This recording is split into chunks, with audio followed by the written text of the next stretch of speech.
कर्म भले कोणतेही असो, प्रामाणिकपणाचा असो या अप्रामाणिकपणाचा, कर्म कुणाला चुकत नाही. ज्याने जो जो काही व्यवसाय पत्करला आहे आणि त्या व्यवसायाच्या माध्यमातून जे काही त्याचं कर्म होतं आणि त्याचबरोबर सामाजिक, आर्थिक, राजकीय, सांस्कृतिक आणि शैक्षणिक या जीवनामध्ये जगत असताना तुम्ही इतरांशी कसं वागतायत ते सुद्धा कर्म. म्हणजे कर्म माणूस जन्माला आल्यापासून मरेपर्यंत जे काही करतो ते सर्व कर्म, अगदी बालपणामध्ये केलेल्या खोड्या चुका सुद्धा देखील एक कर्म आहे. तरुणपणामध्ये सुद्धा देखील तुम्ही कसे जगला आहात हे सुद्धा कर्म आहे. चांगलं वागो या चुकीचं वागो, ठरवायचा निर्णय अधिकार हा ज्याला त्याला स्वतःच्या अंतर्मनाला आहे. जग भले तुम्हाला चांगले म्हणो, पण तुम्ही कसे आहात हे तुम्हाला ठाऊक आहे.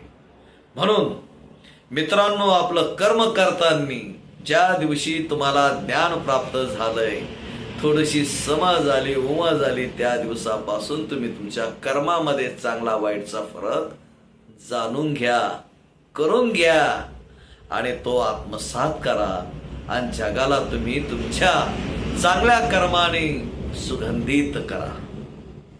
म्हणून तो जो काही तुम्हाला जे काही कर्म करतात त्या कर्मामध्ये तुम्ही असं झोकून द्या, असं वाहून घ्या, असं रममान व्हा की कोणती त्या कर्माची चिंता करायची नाही. तुम्हाला काय ते फळ मिळणार आहे.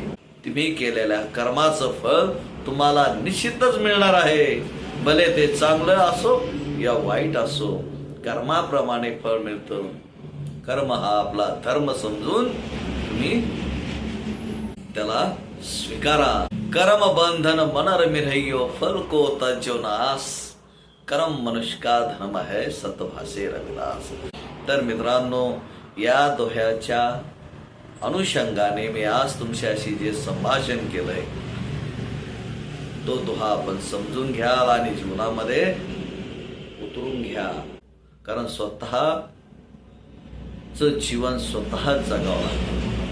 म्हणून आपलं कर्म हे कर्म सत्कर्म असलं पाहिजे, यावर आपला भर द्या. कर्म ते आहे तुम्ही इतरांशी कसे जगता, स्वतःला कोणत्या धाटणीमध्ये तुम्ही स्वतःला घडवता आणि जे काही दैनंदिन कर्म आहे त्यामध्ये त्या कर्माशी आपण किती प्रामाणिक आहात त्याला खूप महत्व आहे. धन्यवाद मित्रांनो. आजचा हा दोहा या ठिकाणी संपवतो. जय रविदास.